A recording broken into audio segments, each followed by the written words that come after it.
Kabanata 3051 hanggang Kabanata 3060. Kabanata 3051. Ang ikatatlong piso. Ang ika-55 piso. Ang ika-12 piso. Ang ika-42 piso. Tawa. Isang hindi nakikitang diwa ng espada ang dumaan sa tabi ni Yehan, na pamunit sa kanyang damit, at kahit na nag-iwan ng bahagyang marka sa kanyang katawan. Matapos pumasok sa ika-42 piso, naramdaman ni Yehan ang presyon na dala ng hindi nakikitang diwa ng espada dito sa lupa. Siyempre, ito ay isang maliit na presyon lamang. Kung nais na harangan si Yehan, mahirap na harangan ng maliit na lakas na ito. Sa diwang ito ng espada, may katarungan at kadakilaan, na nagtatagal ng matagal. Sa kawalan ng nakikita, ang diwang ito ng espada ay may tigas ng ginto, ang kapal ng lupa, ang lambot ng tubig, ang tapang ng apoy, at ang buhay ng kahoy. May 5 uri ng diwa ng espada dito, bawat diwa ng espada ay pinalakas hanggang sa dulo, malawak at malalim, at bihira na maunawaan ng karaniwang tao ang isa sa mga ito, maaaring ituring na lumikha ng bagong landas. Habang nagsasanay at nag-iisip, lumakad si Yehan patungo sa mas mataas na piso. Matapos simulan ang paglalakbay ng pagsasanay, nakita na ni Yehan ang maraming kamanghang-manghang, may talino at mahusay na tao sa kanyang sariling estilo. Ang katawan ng madaling santong labanan na nilikha ng madaling santo, ang kautusan ng paglikha na nilikha ng emperador ng langit, at ang siyam na pagbabago ng parusa ng Diyos na nilikha ng isang tao, at ang kasalukuyang diwa ng espada ng 5 elemento, ang mga ito ay lahat ng kamangha-manghang talino na lumikha ng bagong landas sa sining ng labanan, henerasyon. Noong panahong iyon nang siya ay nagsasanay ng katawan ng madaling santong labanan, sinabi rin ni Patriarkang Qinsheng na maaari pa namang hanapin ni Yehan ang kanyang sariling landas. Ang mga naunang henerasyon ay nakalikha ng ganitong walang kapantay na sining ng labanan. Bakit hindi kayang gawin ni Yehan, na siyang katawan ng lahat ng batas? Marahil, sa mga tuntunin ng talino sa pagsasanay at pag-unawa, hindi si Yehan ang una kung ihahambing sa mga naunang henerasyong ito, ngunit sa mga tuntunin ng katawan, ipinagmamalaki ni Yehan na siya ang pangalawa, at walang sinumang nangangahas na maging una. Dahan-dahan, nakarating na si Yehan sa ika-60 piso kasama ang nakakatakot na diwa ng espada ng 5 elemento na ito. Ang kanyang damit ay may maraming matitinding marka na, ngunit sa ilalim ng epekto ng diwang ito ng espada, ang mga mata ni Yehan ay naging lalong matapang, at ang dalawang itim na mata niya ay parang dalawang matitinding sandata ng mahusay na sandata. Sa sandaling ito, ang diwa ng espada ng 5 elemento sa tore ng espada ay muling nagpapasigaw sa sariling diwa ng espada ni Yehan. Sa mahabang panahon, mula noong lumusot si Yehan sa dagat ng walang pag-asa sa kanyang daan patungo sa rehiyon ng Tianshu, at naiunawaan ang ika-5 antas na diwa ng espada sa ilalim ng bato ng demonyo ng espada, ang diwa ng espada ng buhay at kamatayan ni Yehan ay palaging nanatili sa ika-5 antas na antas ng Kasiya siya, hindi kailanman gumagawa ng anumang pag-unlad. Ngunit sa sandaling ito, ang diwa ng espada ng buhay at kamatayan sa katawan ni Yehan ay muling pinapasigaw ng diwa ng espada ng 5 elemento sa tore ng espada. Ito ay parang isang espada na nakatagong maraming taon na ngayon ay muling binubuksan. Sa loob ng katawan ni Yehan, ang tatak ng espada ng buhay at kamatayan ay handang kumilos, at ang isa't isa ay napakasiglang diwa ng espada ay inilalabas mula sa katawan ni Yehan. Ang lakas ng buhay at kamatayan ay unti-unting nakikipagkompetensya sa diwa ng espada ng 5 elemento sa tore ng espada. Gayunpaman, sa sandaling ilabas ang diwa ng espada ng buhay at kamatayan ni Yehan, ito ay pinigilan ng diwa ng espada ng 5 elemento sa tore ng espada. Kung ihahambing sa mga diwang ito ng espada ng 5 elemento, ang diwa ng espada ng buhay at kamatayan ni Yehan ay parang isang bagong silang na sanggol. Masyadong mahina. Kung ihahambing ang ika-5 antas na diwa ng espada ng buhay at kamatayan sa diwa ng espada ng 5 elemento sa tore ng espada, walang paghahambing sa pagitan ng dalawa. Sa sandaling ito, matapos i-activate ang diwa ng espada ng buhay at kamatayan sa katawan ni Yehan, agad itong pinigilan ng diwa ng espada ng 5 elemento, walang anumang lakas na lumaban. Chi. Ang mga hindi nakikitang diwa ng espada ay nagmumula sa lahat ng direksyon, na may bilis ng isang bagzo ng hangin. Ang tigas na nasa loob ng mga diwa ng espada ay muli na namang sumaire sa damit ni Yehan. Sa sandaling ito, ganap na parang pulubi si Yehan. Dito lamang naramdaman ni Yehan ang presyon mula sa diwa ng espada ng 5 elemento, ang uri ng hindi nakikitang tigas na iyon, kung ang iba pang siyam na paghihirap na matataas ay titiisin ang isa, agad silang masisira. Ang diwa ng espada ng buhay at kamatayan sa katawan ni Yehan ay muling inilabas, at pagkatapos ay nawala, at ang siklo na ito ay patuloy na nagpapatuloy, at patuloy din na lumalakad si Yehan patungo sa mga piso sa itaas ng tore ng espada sa prosesong ito. Ika-61 piso. Ika-62 piso. Ang nakakatakot na diwa ng espada ay inilalabas sa piso, at habang pumasok si Yehan sa ika-62 piso, hindi lamang parang pulubi si Yehan, kundi may mga bakas ng dugo rin na lumalabas sa kanyang hubad na balat.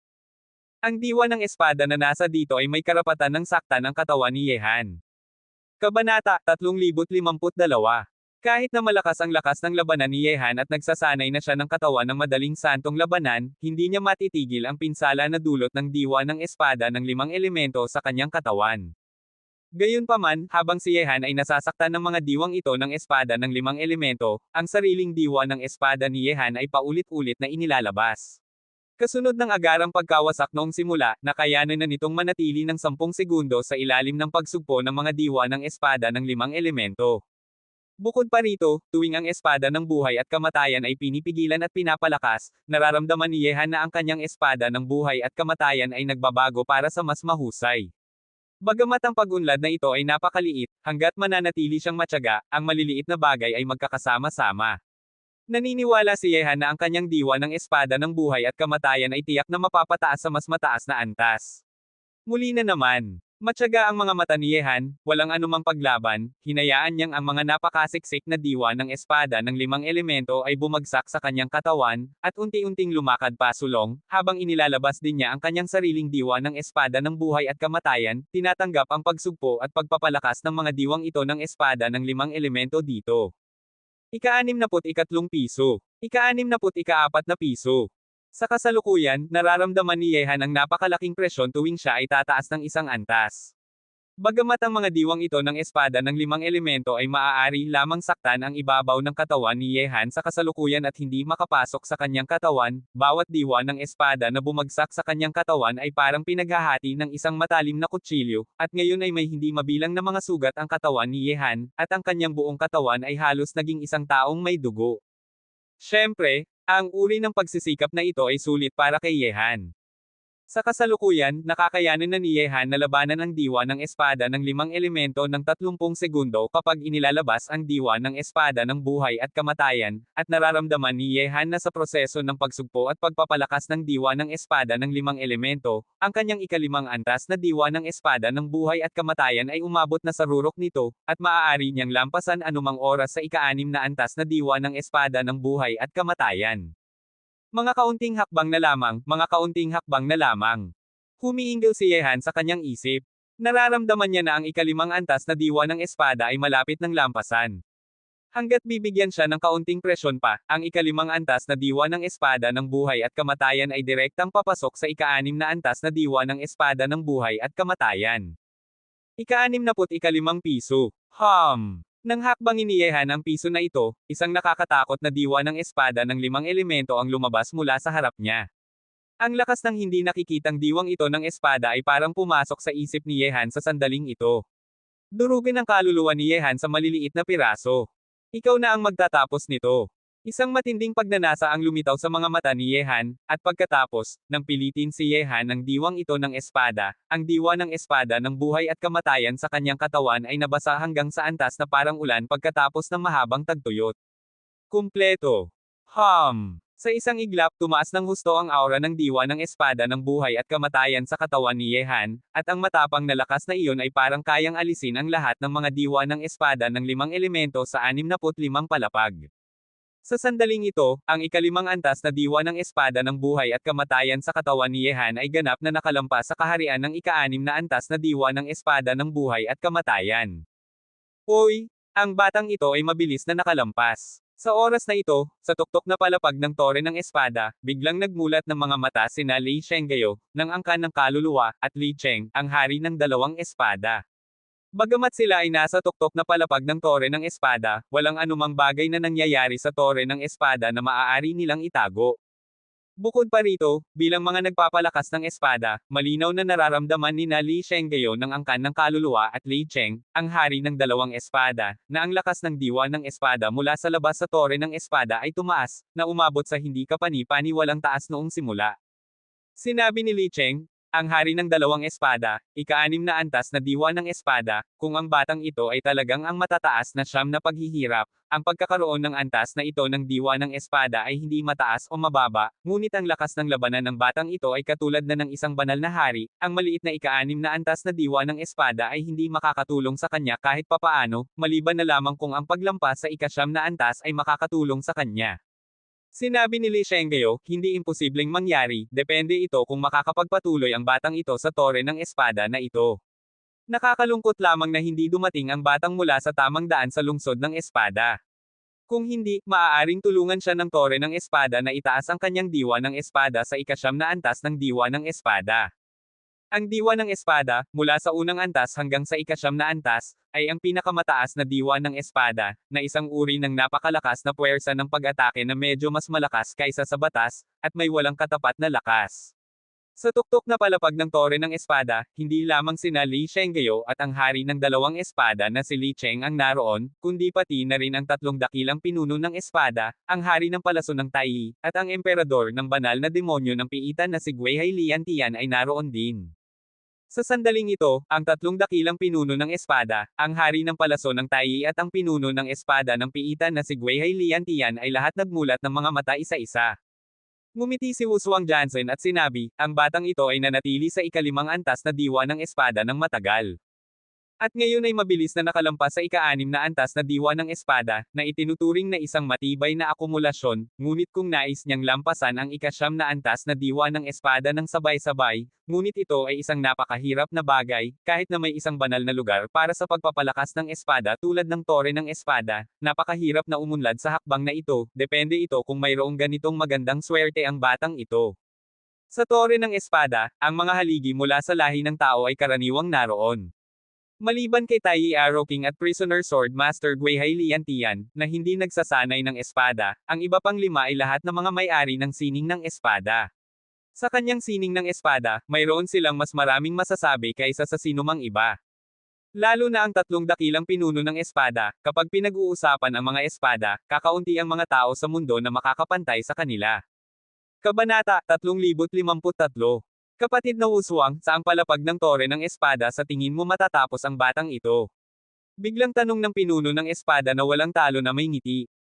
Nang marinig ito, ngumisi si Wushuang Jansen at sinabi, hindi ako tumatanggi na ang batang ito ay talagang isang kakaibang tao sa lahat ng aspeto, ngunit walang mabilis na paraan sa daan ng sining ng espada, lalo na kung gaano kaitikot ang rurok na panahon ng diwa ng espada ng 5 elemento. Sa huli, titigil ang batang ito sa itaas ng 70 piso at sa ibaba ng 100 piso. Ang konklusyong ito ay kinilala ni Li Shenggayo, Li Cheng, hari ng dalawang espada, at iba pa. Sa itaas ng 100 na piso, iyon ay isang lugar na hindi maaring maabot ng mga taong nagkamit lamang ng karunungan. Sa kasalukuyang kakayahan ni Yehan, talagang imposibleng pumasok sa itaas ng 100 na piso. Sa ibaba ng 100 piso ng tore ng espada, ang lahat ng tao sa mundo ay maaaring pumasok. Siyempre, nangangailangan din ito ng kakayahang labanan ang diwa ng espada ng 5 elemento, kung hindi, maaari ka pa ring gumala lamang sa gitna at ibabang antas. At sa itaas ng 100 piso, tanging ang mga taong nagkamit ng karunungan ang maaaring pumasok doon. Ang mga nagkamit ng karunungan, ang pinakamababang antas ay ang antas ng banal na emperador. Si Yehan ay naghahawak lamang ngayon ng batas, at malayo pa siya sa pagkamit ng karunungan. Sa oras na iyon, kahit na ang 101st na piso ay hindi kayang lampasan ni Yehan. Tanging ang banal na emperador ang maaaring makipagkompetensya sa diwa ng espada ng 100 na piso. Nang marinig ang mga salita ni Wushuang Swordmaster, ngumiti ang pinuno ng espada na walang talo at hindi nagsalita. Si Yehan din ang nakita niyang lumakad ng patuloy.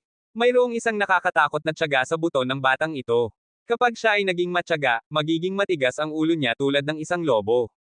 Siyempre, saan matatapos si Yehan ay maaari lamang hulaan muna. Sa tore ng espada, matapos ang sariling diwa ng espada ng buhay at kamatayan ni Yehan ay makalampas sa ika-6 na antas na diwa ng espada ng buhay at kamatayan, hindi pa rin siya tumigil, at patuloy na lumakad pataas sa ika-66 na piso.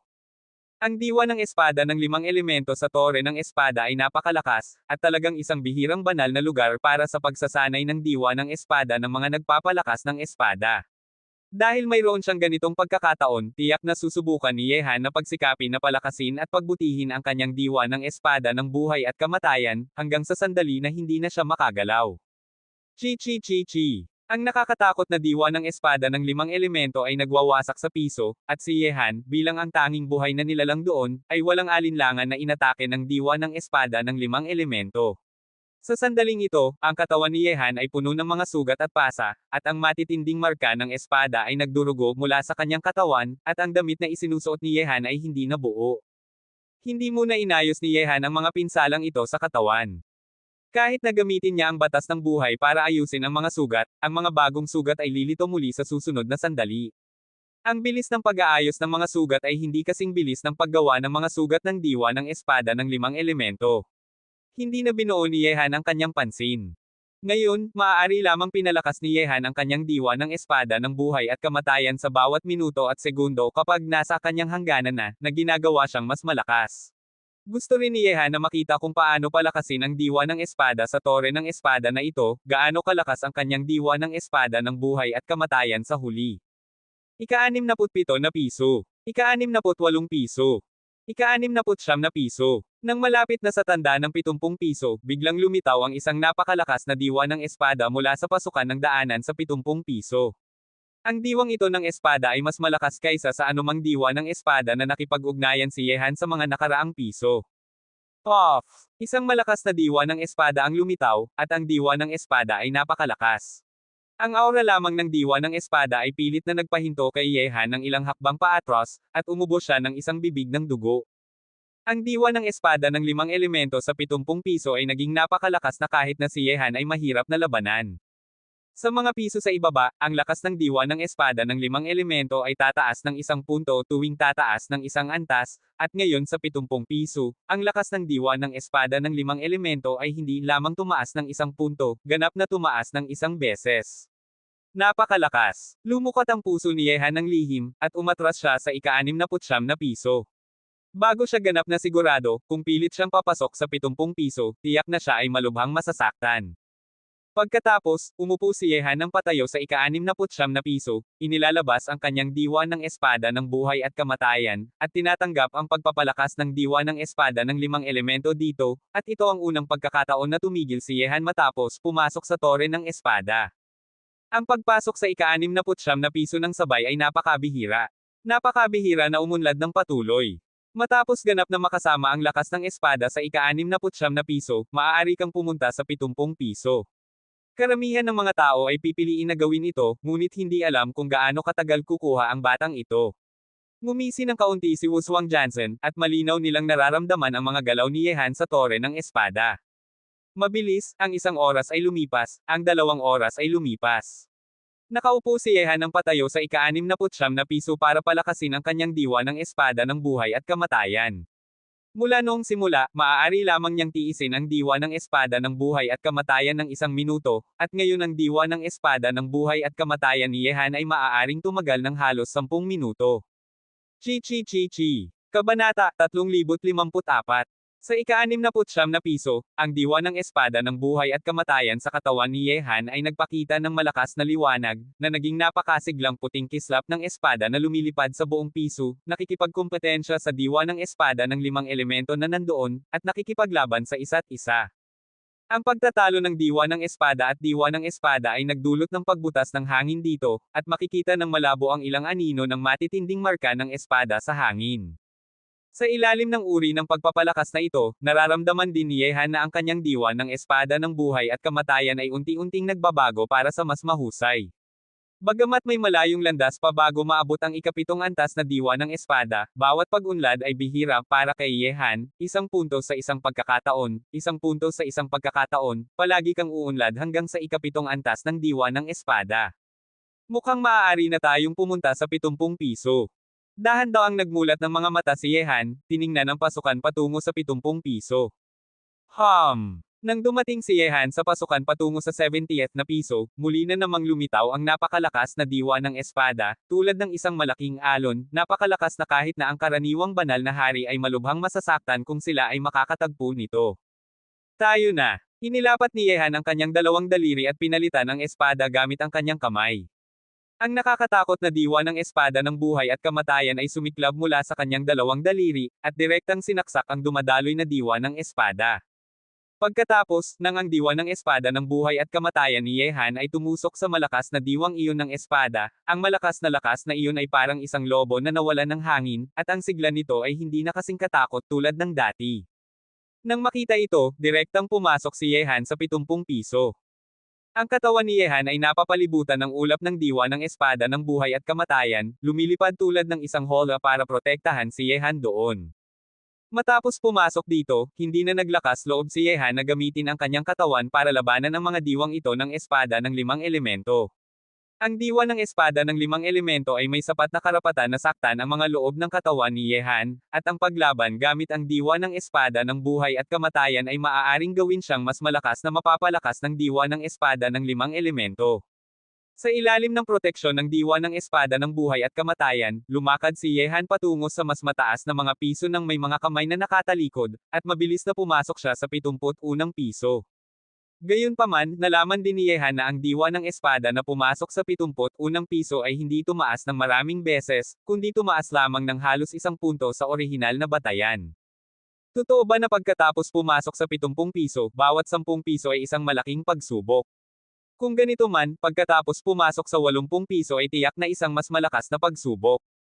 Iniisip ni Yehan ito sa kanyang isip, ngunit bagamat ang lakas ng pagpapalakas ng diwa ng espada ay naiiba-iba, mabuti pa rin para kay Yehan na palakasin ang diwa ng espada ng buhay at kamatayan. Hangga't tatanggapin niya ang diwa ng espada ng 5 elemento na mas malakas kaysa sa nauna, ang ika-6 na antas na diwa ng espada ng buhay at kamatayan ni Yehan ay hindi lamang ang antas ng pagpasok sa ika-7 antas na diwa ng espada, kundi tiyak na isang hangganan na lamang ang layo nito sa ika-7 antas na diwa ng espada. Sa tore ng espada, hinarap ni Yehan ang mga kahirapan, inilalabas ang diwa ng espada sa kanyang buong katawan. Sa mas mababa sa kalahating oras, nakarating na si Yehan sa pasukan ng 80 piso. Sa 80 piso, nararamdaman niya ang isang mabangis at walang awa na lakas na nagbabalak doon. Kapag pumasok si Yehan doon, tiyak na siya ay makakakuha ng pinakatakot na pag-atake. Napakalakas, mukhang ganito nga. Pagkatapos ng 70 piso, bawat 10 piso ay isang malaking pagsubok.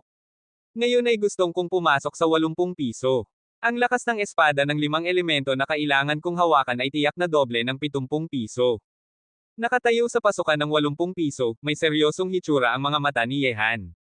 Kung ang malakas na diwa ng espada sa 70 piso ay maaari lamang saktan ang banal na hari, ang diwa ng espada sa 80 piso ay tiyak na makakapatay ng banal na hari, kahit na si Yehan ay kailangang mag-ingat. Gayunpaman, kahit na ang diwang ito ng espada ay malakas, kailangang subukan ni Yehan kung saan ang pinakamababang antas ng kalaban. Sa isang iglap ng ang paa ni Yehan ay hindi pa nakatapak sa 80 piso, ang walang awa na lakas ng espada ay parang pinipigilan ang buong langit, at isang nakakatakot na aura ang dumating sa kanya, napasigaw si Yehan. Diwa ng espada ng buhay at kamatayan, harangan. Ipinakita ni Yehan ang kanyang diwa ng espada ng buhay at kamatayan, naging isang walang awa na kabayo at pinalabas, direktang lumapit sa nakakatakot na lakas ng diwa ng espada na dumaloy mula sa 80 piso. Sa sandaling iyon, parang ang kubo ay nakatagpo ng pinakamalakas na baha, ang diwa ng espada ng buhay at kamatayan ni Yehan ay agad na bumagsak, at nang ang diwang iyon ng espada ay dumating sa kanya, agad na lumipad si Yehan paatros mula sa pasukan ng daanan, ang mga bibig ng dugo ay walang pigil na lumalabas. Napakalakas. Seryoso ang mga mata ni Yehan, ang suntok na iyon ay hindi lamang sumira sa kanyang diwa ng espada ng buhay at kamatayan, kundi ginawang medyo malabo ang diwa ng espada ng buhay at kamatayan ni Yehan, at ang tatak ng espada ng buhay at kamatayan sa katawan ni Yehan ay patuloy na gumagalaw. Agad, umupo si Yehan ng patayo muli. Sa pagkakataong ito, mas malubha ang pinsala ni Yehan kaysa sa dati. Muli na namang inilalabas ang diwa ng espada ng buhay at kamatayan, na napapalibutan si Yehan. Sa sandaling ito, kailangang ihanda ni Yehan ang batas ng buhay para gumaling mula sa kanyang mga sugat. Mayroon pa ring maraming kahirapan sa harap. Kapag ang mga sugat ni Yehan ay masyadong malubha, hindi na siya makakapagpatuloy. Gayunpaman, kahit na ang diwa ng espada ng buhay at kamatayan ni Yehan ay naging malabo matapos masaktan ng nakakatakot na suntok sa pasukan ng 80 piso, ang diwa ng espada ng buhay at kamatayan ni Yehan ay pinapalakas ng suntok na iyon. Higit pang malakas, na malapit na sa ikapitong antas ng diwa ng espada. Kabanata 3055. Mabilis, ilang minuto ang lumipas, ang mga sugat ni Yehan ay gumaling sa ilalim ng pag-aayos ng batas ng buhay. Agad, dahan-dahang tiningnan ng mga mata ni Yehan ang pasukan ng 80 piso, at isang walang awa na hitsura ang lumitaw sa kanyang mga mata. Sa halip na unti-unting makasama ang lakas ng diwa ng espada dito sa 79 na piso, mas mabuting patuloy na atakehin ang 80 piso. Naniniwala si Yehan na sa loob ng ilang beses, ang kanyang ika-6 na antas na diwa ng espada ng buhay at kamatayan ay direktang papasok sa ikapitong antas na diwa ng espada ng buhay at kamatayan. Siyempre, ang kahihinatnan nito ay tuwing magkakaroon ng atake si Yehan, maaari lamang siyang masaktan isang beses. Siya ay nagpapalitan ng mga sugat para sa pagpapabuti ng kanyang diwa ng espada ng buhay at kamatayan. Gawin ang anumang nais, muli na namang dumating si Yehan sa pasukan ng 80 piso, at ang mabangis na espada ng buhay at kamatayan ay direktang sumiklab doon. Sa isang kalabog, muli na namang itinapon ang katawan ni Yehan sa himpapawid, ang kanyang ekspresyon ay mahinahon. Gayunpaman, agad na ihanda ni Yehan ang batas ng buhay para gumaling mula sa kanyang mga sugat. Pagkatapos ng ilang minuto, muli na namang dumating si Yehan sa pasukan ng 80 piso. Boom! Muli na naman. Isang beses, dalawang beses, tatlong beses. Tuwing si Yehan ay masasaktan at itatapon, at pagkatapos gumaling mula sa kanyang mga sugat, muli niyang aatakehin ang 80 piso. Ang dakilang pinuno ng espada at si Li Shenggeyo ay medyo nagulat. Bagamat isinasaalang-alang ang kasalukuyang lakas ng tatlong dakilang pinuno ng espada, ang tore ng espada ay walang halaga para sa kanila, ngunit nang ang pinuno ng espada na walang talo ay pumasok sa tore ng espada, hindi siya naglakas loob na maging kasing haliw na ni Yehan. Hehe, maswerte rin na ang batang ito ay naiunawaan ang batas ng buhay, at napakabilis niyang gumaling mula sa mga sugat. Kung iba ang tao, sino ang maglalakas loob na maging kasing wakas na siya? Sinabi ni Wushuang Jansen na may kaunting ngiti. Sinabi ni Li Cheng, hari ng dalawang espada, sa tingin ng kanyang kasalukuyang sitwasyon, dapat siyang may pagkakataong itaas ang kanyang diwa ng espada hanggang sa ika-9 na antas. Ang lahat ng iba pa ay tumango. Malapit nang maabot ni Yehan ang ikapitong antas na diwa ng espada. Kung siya ay magsusumikap, posibleng maabot niya ang ika-9 na antas na diwa ng espada. Mabilis, pagkatapos itapon si Yehan sa ika-5 beses, hindi pumili si Yehan na aatakehin muli ang 80th na piso. Sa sandaling ito, ang diwa ng espada ng buhay at kamatayan sa katawan ni Yehan ay handang kumilos. Isang uri ng pagpapalakas, ngayon ang ika-6 na antas na diwa ng espada ng buhay at kamatayan ni Yehan ay pinapalakas hanggang sa isang napakalakas na antas, at malapit ng lampasan sa isang bagong kaharian. Ikapitong antas na diwa ng espada, gawin na natin ito. Humiingil si Yehan sa kanyang isip, mabilis na nagpapatakbo ng diwa ng espada ng buhay at kamatayan, at pagkatapos ng ilang sandali, nakita na ang diwa ng espada na lumilipad sa paligid ni Yehan ay may malakas na liwanag, tulad ng mainit na araw, na hindi maaring tingnan ng diretsyo. Sa susunod na sandali, isang diwa ng espada ang sumiklab mula sa katawan ni Yehan. Ang tigas ng diwang ito ng espada ay mas nakakatakot kaysa sa isang mahusay na sandata. Sa kasalukuyan, ang diwa ng espada ng buhay at kamatayan ni Yehan ay pumasok sa ikapitong antas na diwa ng espada. Nang maramdaman ang mabangis at malakas na lakas ng tatak ng espada ng buhay at kamatayan sa kanyang katawan, isang ngiti ang dahan-daang lumitaw sa gilid ng bibig ni Yehan. Hindi niya sinayang ang napakaraming dugo at hindi siya nasaktan ng maraming beses. Ang diwa ng espada ng buhay at kamatayan ay sa huli ay pumasok sa ikapitong antas na diwa ng espada. Ang aking diwa ng espada ng buhay at kamatayan ay umabot na sa ikapitong antas na diwa ng espada, at nakalampas ng 2 antas ng magkasama. Hindi ko alam kung gaano kalayo maaaring mapabuti ang diwa ng espada ng buhay at kamatayan kapag ako ay tumigil. Ika-8 o ika-9 na antas na diwa ng espada. Isang hitsura ng pag-asang lumitaw sa mga mata ni Yehan, at pagkatapos ay patuloy na lumakad si Yehan patungo sa pasukan ng 80 piso, muli na namang hinarap ang malakas at nakakatakot na lakas ng diwa ng espada. Ang diwa ng espada ng buhay at kamatayan ni Yehan ay tumutok, isang butas ang direktang pinunit sa malakas na lakas ng espada, at madaling pumasok si Yehan sa 80 piso. Ang pagtigil, sa kasalukuyan, ay hindi ang hangganan para kay Yehan, ang daan ay kanya, at kailangan niyang patuloy na umakyat. Ngayon na nakarating na siya sa 80th na piso, natural na gustong pumasok ni Yehan sa 90th na piso para tingnan ang tanawin. 81 piso. 82 piso. 85 piso. Muli na namang dumating si Yehan sa pasukan ng 90th na piso. Pagkatapos ng 70th na piso, mayroong isang checkpoint bawat 10 piso. Ang pasukan ng 90th na piso ay ang ikatlong balakid na hinarap ni Yehan. Gayunpaman, kahit na nakatayo si Yehan sa harap ng pasukan ng 90th na piso, ang kanyang mga paa ay parang may lihim na bigat, at ang kanyang mga mata ay seryoso. Hinarap ang pasukan na napakalapit, hindi kailanman nagkaroon ng lakas ng loob si Yehan na tahakin ang hakbang na iyon. Dahil ang pasukan ng 90th na piso sa sandaling ito ay nagbigay kay Yehan ng isang nakakatakot na pakiramdam ng krisis, parang kapag may lakas siya na pumasok doon, siya ay lulunukin hanggang sa wala na. Isa sa mga pinakaiwasang salita sa paglalakbay ng pagpapalakas ng espada ay ang salitang takot. Kung walang kang lakas ng loob, paano mo masasabi na mayroon kang puso na magsanay ng espada? Ang mga nagpapalakas ng espada ay dapat na maging malakas kapag nakatagpo ng lakas, tumawid ng ilog kapag nakatagpo ng tubig, at maglakad ng matapang. Kung ikaw ay natatakot sa hakbang na ito, isang hakbang paatras ay ang kalaliman, at kung nais mong mapabuti ang iyong diwa ng espada, magiging 10 beses na mas mahirap kaysa sa dati. Kabanata 3056. Sa oras na ito, isang boses ang dumating mula sa hindi alam na lugar papunta sa isip ni Yehan. Matapos marinig ang mga salitang ito, biglang may liwanag na lumitaw sa seryosong mga mata ni Yehan, nakatuto ako. Matapos sabihin iyon, agad na tinahak ni Yehan ang pasukan ng 90th na piso gamit ang kanyang isang paa. Ang nakakatakot na lakas ng diwa ng espada ay parang isang umuugong na bundok at tsunami, at parang ang langit ay nabibigo. Nang tinahak ni Yehan ito gamit ang kanyang isang paa, ang kapangyarihan ng pagsira na hindi maipaliwanag sa mga salita ay direktang itinapon si Yehan sa himpapawid.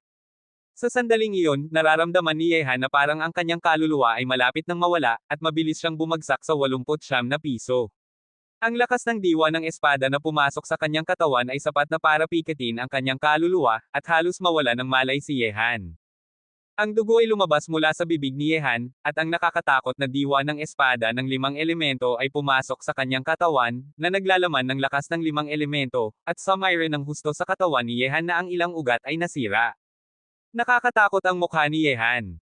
Sa sandaling iyon lamang, nararamdaman niya pa ang malakas na hininga ng kamatayan. Agad, tumayo si Yehan at umupo ng patayo, ihanda ang batas ng buhay para ayusin ang kanyang mga sugat. Ang diwa ng espada ng 5 elemento na nasa 70 piso ay hindi maipagkakaila na malakas.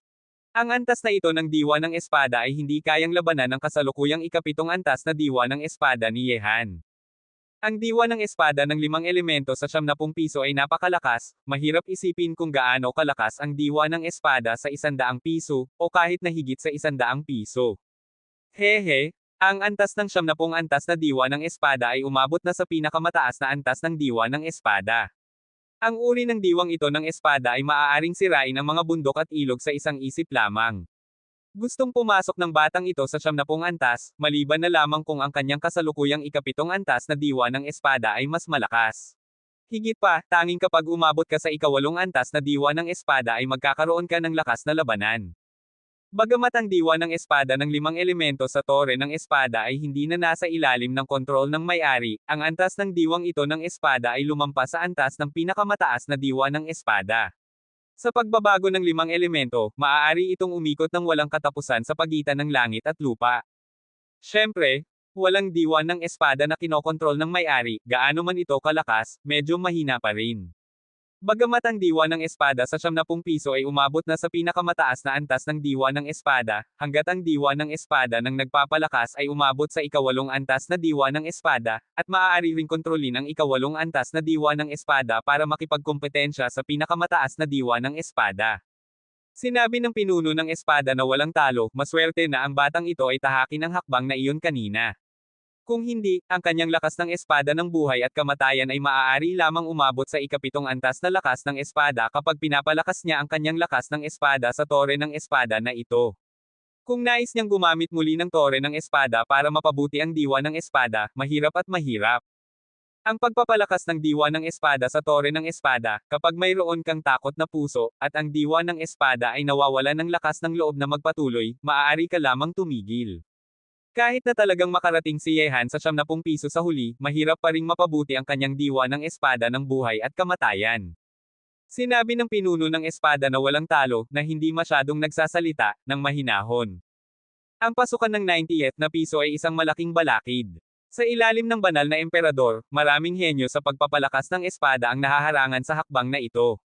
Ito ay hindi lamang isang kahirapan, kundi pati na rin isang pagkakataon.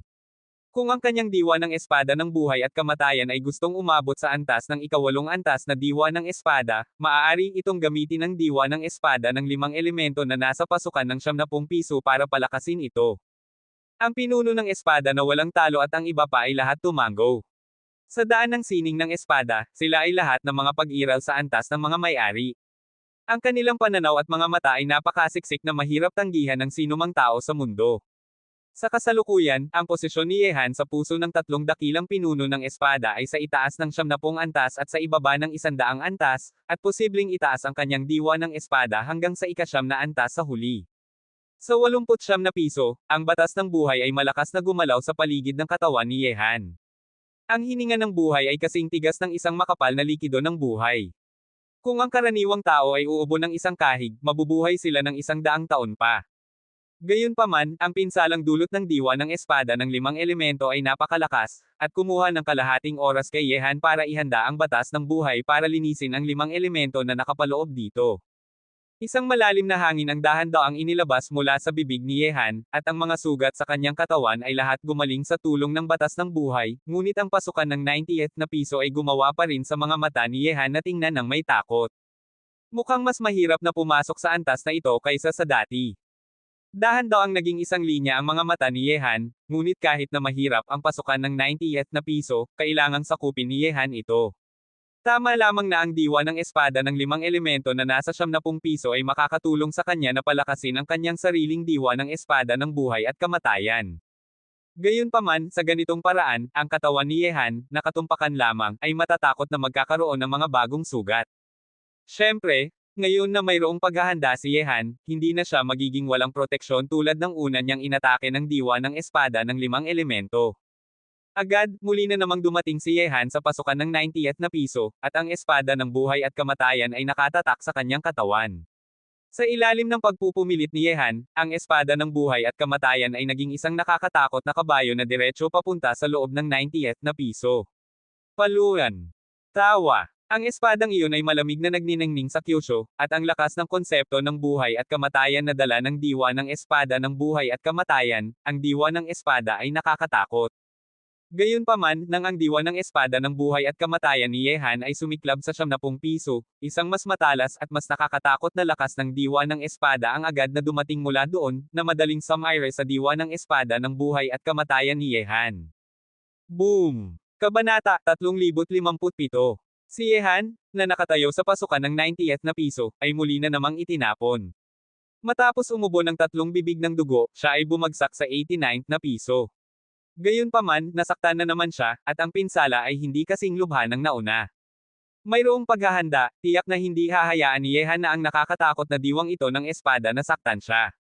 Ang layunin ni Yehan ay palakasin ang diwa ng espada ng buhay at kamatayan, hindi ang kanyang katawan. Ang diwa ng espada ng 5 elemento sa 70 piso ay maaaring umabot na sa pinakamataas na antas ng diwa ng espada.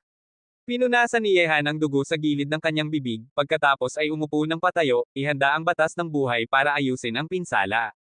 Mabilis, pagkatapos gumaling si Yehan mula sa kanyang mga sugat, muli na namang dumating si Yehan sa pasukan ng 70 piso, at patuloy na gumamit ng kanyang diwa ng espada ng buhay at kamatayan para saktan, ang nakakatakot na diwa ng espada na nasa 70 piso.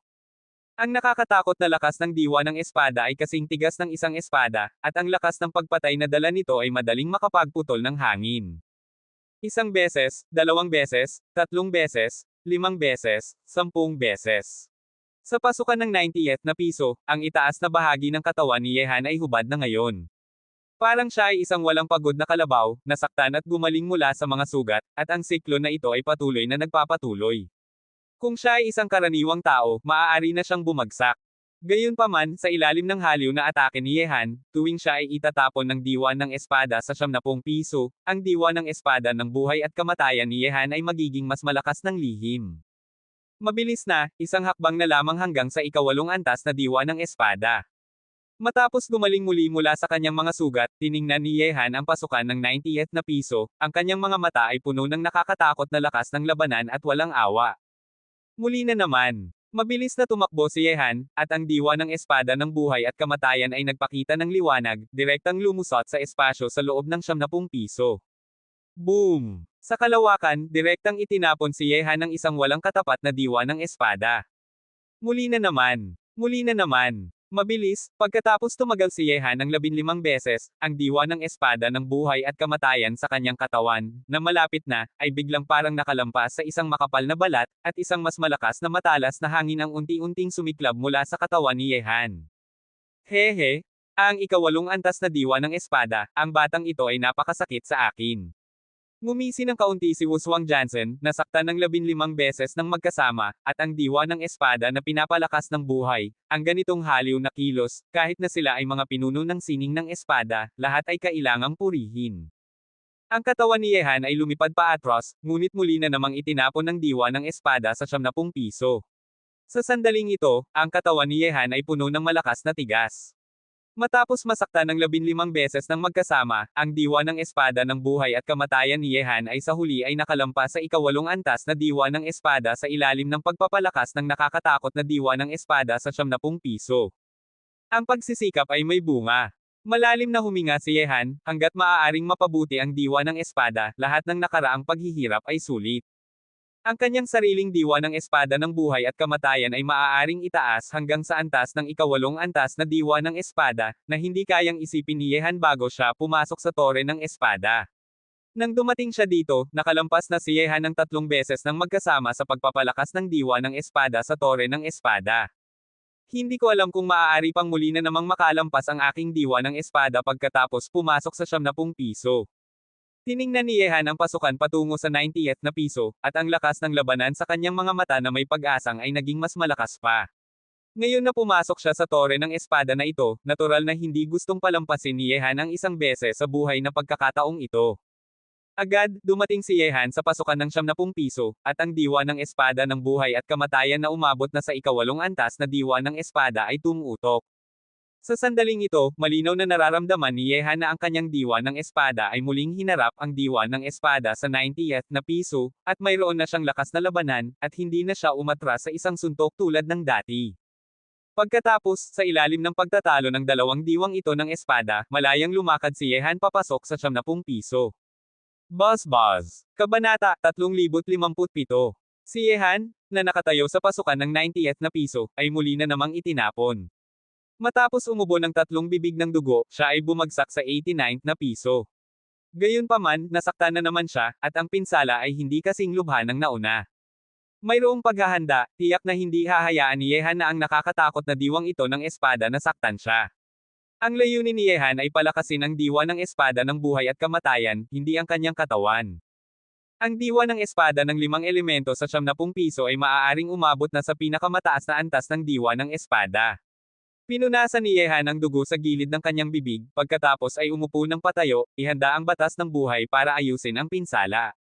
Mabilis, pagkatapos gumaling si Yehan mula sa kanyang mga sugat, muli na namang dumating si Yehan sa pasukan ng 70 piso, at patuloy na gumamit ng kanyang diwa ng espada ng buhay at kamatayan para saktan ang nakakatakot na diwa ng espada na nasa 70 piso.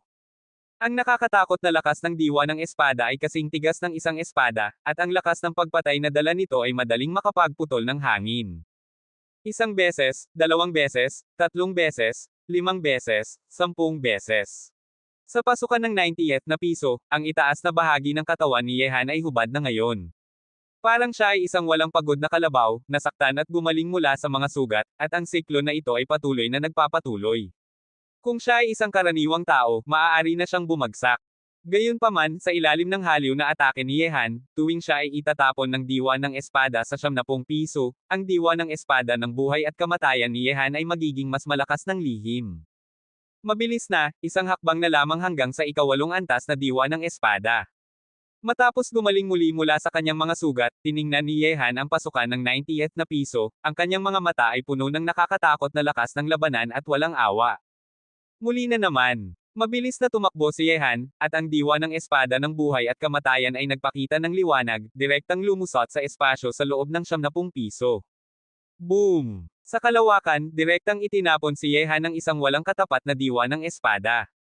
Muli na naman. Muli na naman. Mabilis, pagkatapos tumagal si Yehan ng 15 beses, ang diwa ng espada ng buhay at kamatayan sa kanyang katawan, na malapit na, ay biglang parang nakalampas sa isang makapal na balat, at isang mas malakas na matalas na hangin ang unti-unting sumiklab mula sa katawan ni Yehan.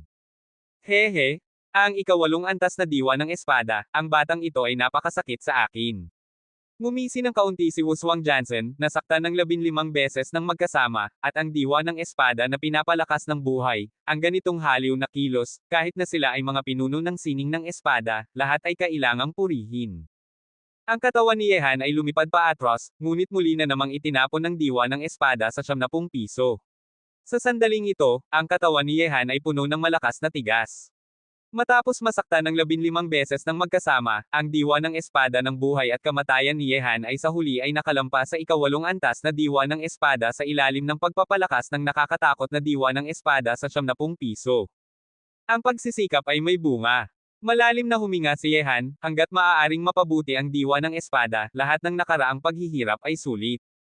Ang kanyang sariling diwa ng espada ng buhay at kamatayan ay maaaring itaas hanggang sa antas ng ikawalong antas na diwa ng espada, na hindi kayang isipin ni Yehan bago siya pumasok sa tore ng espada. Nang dumating siya dito, nakalampas na si Yehan ng 3 beses ng magkasama sa pagpapalakas ng diwa ng espada sa tore ng espada. Hindi ko alam kung maaari pang muli na namang makalampas ang aking diwa ng espada pagkatapos pumasok sa 70 piso. Tiningnan ni Yehan ang pasukan patungo sa 90th na piso, at ang lakas ng labanan sa kanyang mga mata na may pag-asang ay naging mas malakas pa. Ngayon na pumasok siya sa tore ng espada na ito, natural na hindi gustong palampasin ni Yehan ang isang beses sa buhay na pagkakataong ito. Agad, dumating si Yehan sa pasukan ng 70 piso, at ang diwa ng espada ng buhay at kamatayan na umabot na sa ikawalong antas na diwa ng espada ay tumutok. Sa sandaling ito, malinaw na nararamdaman ni Yehan na ang kanyang diwa ng espada ay muling hinarap ang diwa ng espada sa 90th na piso, at mayroon na siyang lakas na labanan, at hindi na siya umatras sa isang suntok tulad ng dati. Pagkatapos, sa ilalim ng pagtatalo ng dalawang diwang ito ng espada, malayang lumakad si Yehan papasok sa 70 piso. Buzz. Kabanata 3058. Ang nakakatakot na diwa ng espada ay malayang inilalabas sa espasyo ng piso na ito, at kailangang lamang gamitin ni Yehan ang kanyang sariling diwa ng espada ng buhay at kamatayan para labanan ang matalas na aura na iyon. Ang diwa ng espada sa loob ng 70 piso ay umabot na sa pinakamataas na antas ng diwa ng espada, at talagang hindi maihahambing sa diwa ng espada sa ibaba ng 70 piso, bagamat ang uri ng diwang ito ng espada ay walang tagapamahala at hindi ganap na maipapakita ang lakas ng pinakamataas na diwa ng espada, ngunit hindi rin ito dapat baliwalain. Bagamat ang pinakamataas na diwa ng espada ay hindi na kasing pinsala kay Yehan tulad ng dati, ngunit malinaw na hindi pa kayang abutin ni Yehan ang antas na hindi na niya ito pinapansin. Ang pinakamataas na diwa ng espada, kahit na walang kontrol ng may-ari, ang lakas ng diwang ito ng espada ay hindi maipagkakaila. Ang buong katawan ni Yehan, ang diwa ng espada ng buhay at kamatayan ay malakas na gumalaw, naging mga lumilipad na kabayo, na bumabalot sa kanyang buong katawan doon, at ang pinakamataas na diwa ng espada na nasa antas na ito ay patuloy na umaatake sa diwa ng espada ng buhay at kamatayan ni Yehan, nakikipagkompetensya sa isa't isa. Mabagal na gumalaw si Yehan, at hindi niya maaaring baliwalain ang kakilakilabot ng pinakamataas na diwa ng espada. Pagkatapos gumalaw ng 5 minuto, nakarating si Yehan sa pasukan ng 71 piso sa tulong ng diwa ng espada ng buhay at kamatayan. Matapos pumasok sa 70 piso, hindi na gaanong kaluwag si Yehan tulad ng pagpasok sa 80 piso.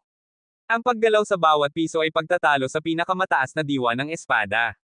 Wasakin. Sa isang mababang ungol, inilapat ni Yehan ang kanyang dalawang daliri, at ang diwa ng espada ng buhay at kamatayan ay sumiklab mula sa kanyang kamay, nakikipagkompetensya sa pinakamataas na diwa ng espada na inilalabas mula sa pasukan ng 71 piso. Ang uri ng pagtatalo na ito sa pagitan ng diwa ng espada at diwa ng espada ay kahit na mas mabangis at nakakatakot kaysa sa mga kasanayan sa espada, kahit na ang isang banal na hari ay gagawin ang lahat para labanan ang matalas na aura ng espada na iyon. Siyempre, ang kakilakilabot ng pinakamataas na diwa ng espada ay hindi kayang harangan ng banal na hari.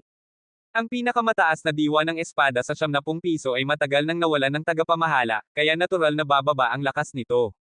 Kapag ang isang espada sa larangan ng banal na emperador ay nagsasanay at kinokontrol ang pinakamataas na diwa ng espada, kahit na ang mga banal na emperador ng parehong larangan ay papatayin. Tawa. Sa paghahambing, bagamat pumasok na si Yehan sa 71 piso, ang kanyang diwa ng espada ng buhay at kamatayan ay sinira rin ng pinakamataas na diwa ng espada. Sa sandaling iyon, walang proteksyon sa katawan ng espada ng buhay at kamatayan, ang katawan ni Yehan ay muli na namang puno ng matitinding sugat. Muli na namang inilalabas ni Yehan ang diwa ng espada ng buhay at kamatayan para protektahan ang kanyang katawan, at tumagal ito ng mas mababa sa 1 minuto. Ang diwa ng espada ng buhay at kamatayan ay sinira muli, at ang siklon na ito ay patuloy hanggang sa 1 oras ang lumipas. Ang diwa ng espada ng buhay at kamatayan ni Yehan ay pinapalakas ng pinakamataas na diwang ito ng espada na may kaunting paglaban. Mukhang pagkatapos pumasok sa 70 piso, ang pinakamataas na diwa ng espada ng bawat antas ay tataas ng 1 punto habang tumataas ang bilang ng mga antas. Bagamat ang pinakamataas na diwa ng espada ng 71 piso ay walang lakas ng pinakamataas na diwa ng espada sa pasukan ng 70 piso, ngunit talagang hindi ito mahina, at ang pinakamataas na diwa ng espada na nasa susunod na 72 piso ay lalo lamang na magiging malakas. Iniisip ni Yehan sa kanyang sarili. Sanay na si Yehan sa 71 piso, at pagkatapos ng 1 oras na pagpapalakas, ang diwa ng espada ng buhay at kamatayan ay talagang makakapagkumpetensya sa pinakamataas na diwa ng espada dito. Ang 72 piso ay natural na magiging mas malakas, at ang 73 piso ay tiyak na ganap na katulad. Sa sumunod na oras, patuloy pa ring lumalakad si Yehan patungo sa piso sa kanyang tuktok ng unti-unting hakbang, pumasok sa 92nd na piso, at kumuha ng 2 oras kay Yehan para makasama ang lakas ng pinakamataas na diwa ng espada, pumasok sa 93rd na piso na kumuha ng 3 oras kay Yehan, at 4 na oras kay Yehan para pumasok sa 74 na piso. Sa huli, nang maabot ni Yehan ang 76 na piso, binilang mula sa 72 piso hanggang sa 76 na piso, kumuha ng buong 12 oras kay Yehan. Siyempre, bagamat kumuha ng mahabang oras kay Yehan na umakyat ng bawat antas, malaki rin ang benepisyo nito para kay Yehan sa pagpapalakas ng kanyang sariling diwa ng espada. Sa kasalukuyan, ang ika-8 antas na diwa ng espada ni Yehan ay napakalakas, na umabot sa isang napakatibay na estado. Tungkol sa pagbabago ng kanyang sariling diwa ng espada, ginawa itong may kumpiyansa si Yehan na pagkatapos pumasok sa 79 na piso, ang kanyang sariling diwa ng espada ay aabot sa ika-9 na antas na diwa ng espada. Pagkatapos, patuloy na gumalaw si Yehan patungo sa 77 na piso. Matapos pumasok sa 77 na piso, nanatili si Yehan doon ng 7 na oras bago ang kanyang diwa ng espada ng buhay at kamatayan ay makasama ang nakakatakot na presyon ng pinakamataas na diwa ng espada. Ginawa rin itong mas malakas ang diwa ng espada ng buhay at kamatayan ni Yehan, at mayroon itong ugali na atakehin ang ika-9 na antas na diwa ng espada. Susunod, pumasok si Yehan sa 78 piso ng sabay-sabay, nanatili doon ng 8 oras, at pinapalakas ang kanyang diwa ng espada ng buhay at kamatayan sa loob ng 8 oras. Sa sandaling ito, ang diwa ng espada ng buhay at kamatayan ni Yehan ay umabot na sa kalagitnaan ng pagsabog.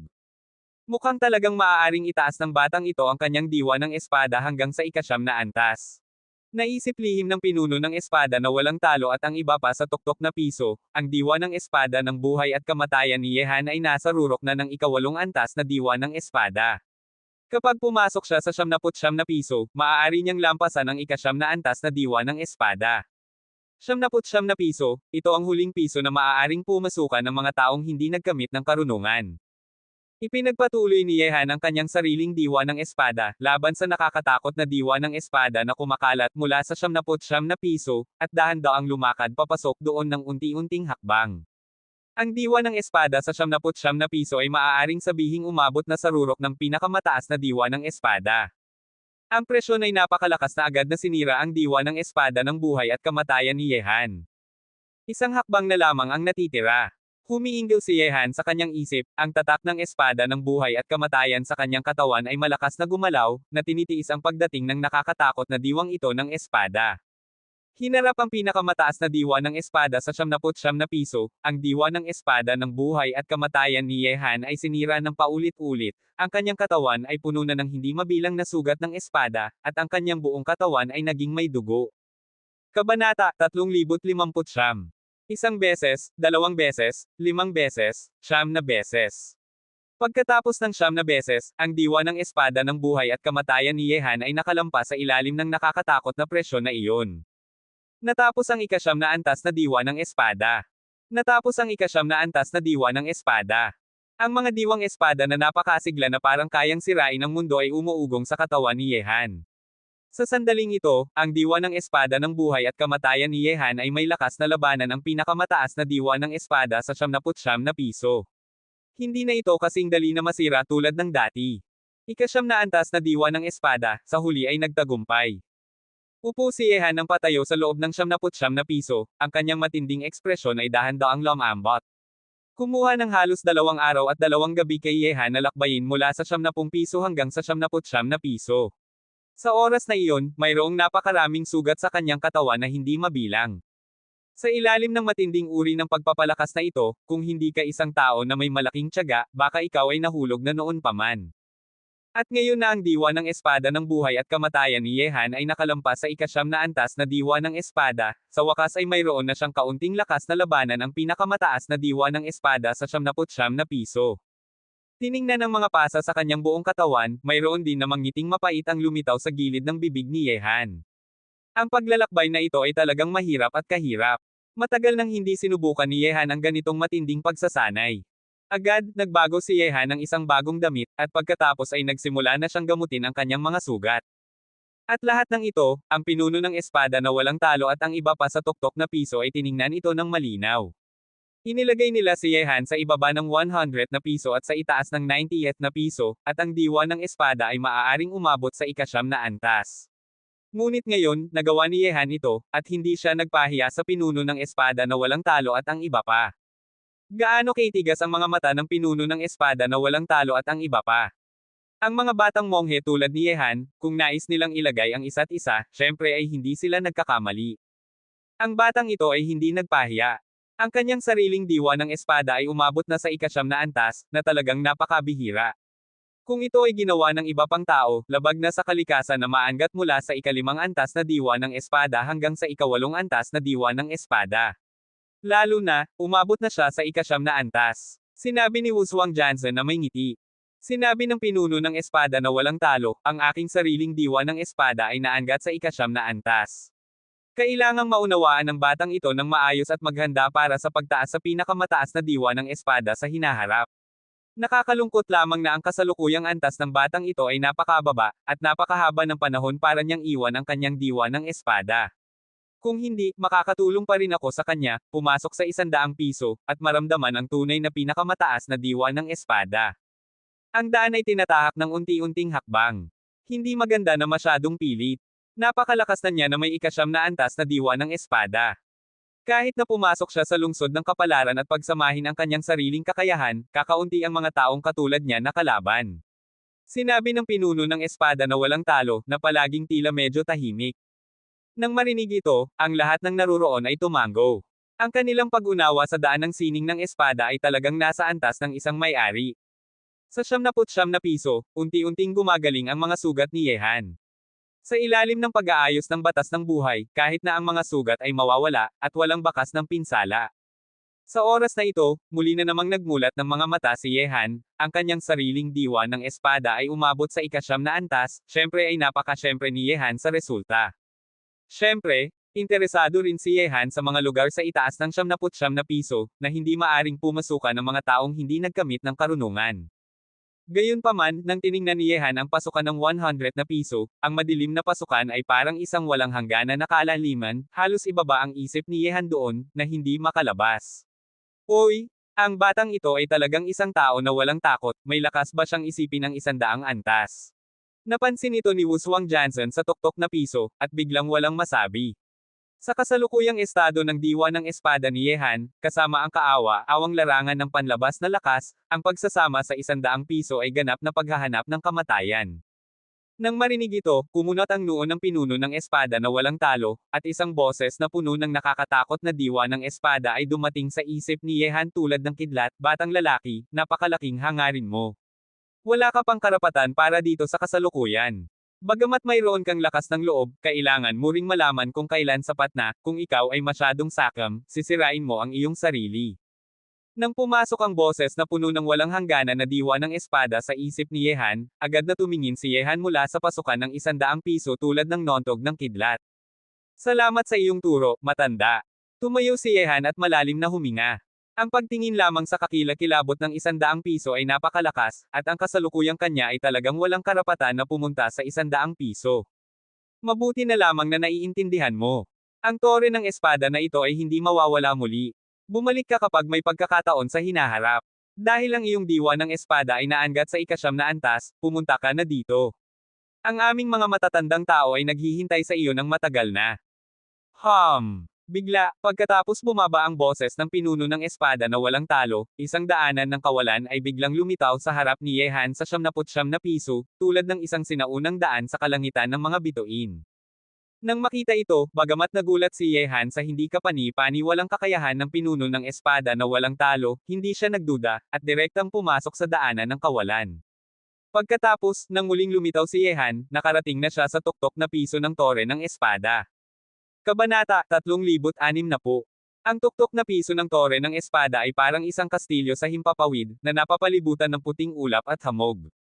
Mayroon itong hindi lamang isang tore na tumitingin sa buong tanawin ng Jiancheng, kundi pati na rin isang maliit na hardin at ilang magagandang bahay. Sa sandaling ito, sa gilid ng gusali, ang Anbay Jansen at ang iba pa ay nakaupo ng patayo. Sa kahoy na mesa sa pagitan nila ay isang kaldero ng tsaa na puno ng bango. Ang bawat isa sa kanila ay may ngiti sa kanilang mga mata, tiningnan si Yehan. Kumusta ang tanawin dito? Kumusta ito kumpara sa langit na drakong banal na lungsod na iyong nasakop? Sinabi ng pinuno ng espada na walang talo, parang tinatanong niya si Yehan, ngunit parang mayroon din siyang ibig sabihin. Nang marinig ito, tumayo si Yehan sa gilid ng daanan at tiningnan ang malayo. Mula rito, maaari niyang tingnan ang buong lungsod ng espada sa pamamagitan ng puting ulap at hamog. Ang epekto sa paningin ay parang inilalagay ang buong lupa sa ilalim ng kanyang mga paa. Ngumiti si Yehan at sinabi, ang tanawin ay napakaganda na hindi maipaliwanag. Natural na walang paghahambing sa langit na drakong banal na lungsod at sa lugar na ito. Ang tanawin ng tore ng espada ay hindi maihahambing sa mundo, hindi pa man sabihin na ang tore ng espada mismo ay isang banal na lugar para sa mga nagpapalakas ng espada. Kahit na walang ganitong tanawin, magkakaroon pa rin ng hindi mabilang na mga nagpapalakas ng espada sa mundo na darating para tingnan ito.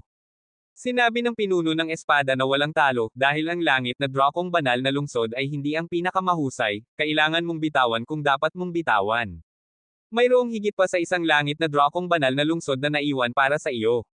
Kung talagang ikaw ay nangungulila sa nakaraan, pagkatapos makita ang mga tanawing ito sa hinaharap, magkakaroon ka ng kakayahan na bumalik muli para makuha ito pabalik. Salamat sa iyong turo, matanda. Kinuyam ni Yehan ang kanyang mga kamao, lumuhad sa isang tuhod, at gumalang ng may paggalang sa master na walang talo. Hindi kailanman sinabi ng pinuno ng espada na walang talo na tatanggapin niya si Yehan bilang kanyang alagad, at hindi rin ninais ni Yehan na sambahin ang pinuno ng espada na walang talo bilang kanyang guro.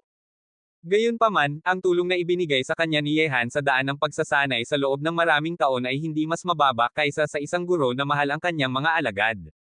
Palaging tinutulungan ng kabilang panig si Yehan ng walang inaasahang kapalit. Ang uri ng kabutihang ito ay tretuhin ng may kagandahang loob ng isang guro, na natural lamang. Tiningnan ng batang lalaki na yumuko para gumalang, ang kanyang tapat na mukha ay nagpahina ng kaunti sa puso ng pinuno ng espada na walang talo. Bagamat ang pinuno ng espada na walang talo ay naglakbay sa buong mundo sa kanyang buhay, sikat siya sa buong kontinente ng Diyos at demonyo, at bihira siyang makatagpo ng kalaban sa ilalim ng emperador ng langit, ngunit hindi kailanman tinanggap ng kabilang panig ang anumang alagad sa kanyang buhay. Tumayo ka. Dahan daw ang tumayo ang pinuno ng espada na walang talo, at nang bahagyang itinaas niya ang kanyang kamay, nararamdaman ni Yehan na isang hindi nakikita na lakas ang hila sa kanya pataas. Hehe. Gao bubay? Nakakalungkot lamang na ang batang ito ay hindi ordinaryo, kung hindi, hindi mo gustong ang alagad na ito, ako, Gu Wushuang, ang kukuha.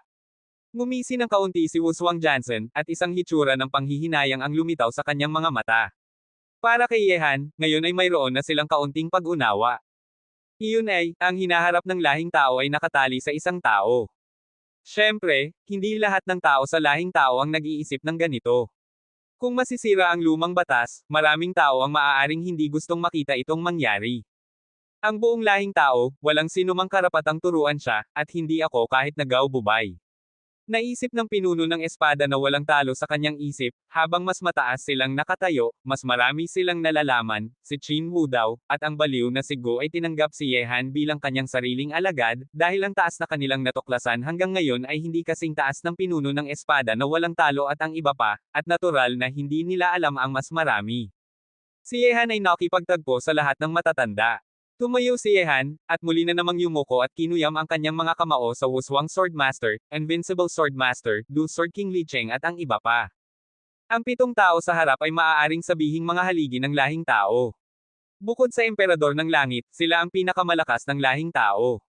Ang kanilang kontribusyon sa lahing tao ay tiyak na karapat-dapat na itala sa kasaysayan. Hehe, hindi ka masama, halika at umupo. Ako, Gu Wushuang, ay nakakita ng maraming henyo sa aking buhay, ngunit ikaw lamang ang tunay na maaaring tawaging una. Bagamat ang dalawang batang lalaki mula sa Protoss at Demon Race ay mabuti, na itatak na ang kanilang hinaharap, ngunit ikaw ay naiiba, ang daan para maabot ang langit sa hinaharap, ikaw ang maglalakad ng unti-unting hakbang. Sinabi ni Wushuang Jansen na may ngiti, ang kanyang mukha ay puno ng kasiyahan. Lumakad si Yehan at umupo sa tanging upuan, pagkatapos ay nagbuhos ng tsaa para sa lahat ng matatanda ng personal, at sinabi, nakakarating si Yehan hanggang sa araw na ito, salamat sa pagprotekta ninyong mga matatanda, ang batang lalaki ay pumapalit ng alak ng tsaa, inuming alak ang mga matatanda, magkaroon ng isang tasa. Matapos sabihin ito, ininom ni Yehan ang tsaa sa kanyang tasa ng sabay-sabay. Ngumiti si Li Shengyo ng Soul Clan at sinabi, Batang Ye, ikaw at ang aking Soul Clan ay matitinding kapatid, at ang ating pag-ibig ay mas malakas pa sa ginto. Inilabas niya ito ng buhay, at ang hinaharap ng aking Soul Clan ay kailangan pa rin siyang pamunuan. Sinabi ni Yehan ng may paggalang, matanda, huwag kang mag-alala, mayroong problema ang kapatid na lalaki, at ako, Yehan, ay natural na hindi tatayo lamang. Sa pagkakataong ito, pumasok sa hindi alam na lugar ng lungsod ng kapalaran, ang mga henyo ng lahing tao ay maaari lamang magkaroon ng pagkakataong makipagkompetensya sa ibang lahi sa pamamagitan ng pagbuo ng isang grupo. Ang lungsod ng kapalaran ay isang lugar ng pag-asa, ngunit sa parehong oras ay isang malas na lugar. Ang pagsasama dito, mayroong napakaraming hindi alam na panganib. Kapag nakarating ka doon, inaasahan kong manatili ka sa iyong kalikasan para hindi ka maabala. Ang pagkawala ay dahil sa pinagmulan at pagwawasak, kaya huwag mong pilitin ang sarili mo ng masyado. Nagbabala ang pinuno ng espada na walang talo. Nang marinig ito, tinanong ni Yehan ang pinuno ng espada na walang talo, matanda, nakapasok ka na ba sa lungsod ng kapalaran na ito?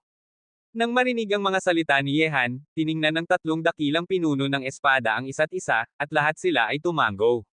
Tanging si Li Shengyo ng Soul Clan, si Li Cheng, ang Double Sword King, si Gui Heiliantian, ang Prisoner Sword Master, at si Tai Arrow King ang umiling. Ang 3 dakilang pinuno ng espada ay nakapasok sa lungsod ng kapalaran, at lahat ay lumabas ng buhay, ngunit ang 4 sa kanila ay hindi pa nakapasok sa lungsod ng kapalaran. Ang 3 dakilang pinuno ng espada ay nakapasok sa lugar na iyon, ngunit nakakalungkot lamang na wala kaming kapalaran sa lungsod ng kapalaran, at hindi namin nakaya na pumasok doon para tingnan ang itsura nito. Sinabi ni Soul Clan Li Shengyo ng may panghihinayang. Nang marinig ito, tiningnan muli ni Yehan ang 3 pinuno ng espada na walang talo, at sa huli ay nakatagpo ng ilang tao na nakapasok sa lungsod ng kapalaran. Siyempre, gustong malaman ni Yehan ang isang bagay bago pumasok sa lungsod ng kapalaran. Sinabi ng pinuno ng espada na walang talo, ang lungsod ng kapalaran ay isang lugar na naglalaman ng kapalaran ng langit at lupa. Kung hindi dahil sa paghihigpit sa edad at larangan, kahit na ang emperador ng langit ay gustong pumasok doon, mayroong napakaraming hindi maipagkakaila na bagay doon, ngunit sa huli, lahat ay nasa salitang, swerte, pumasok sa lungsod ng kapalaran, ang iyong ipinaglalaban ay talagang swerte. May malakas na swerte, maaari mong baguhin ang iyong kapalaran. Siyempre, ang lungsod ng kapalaran ay napakahiwaga, kahit na para sa aming mga taong nakapasok doon noon ay hindi tayo makakapagbigay ng tiyak na impormasyon, may mga chismis na ang emperador ng langit na good fortune ay nakakuha ng malakas na swerte doon, kaya siya ay mayroong napakalaking tagumpay, na nagbago ng kanyang buhay.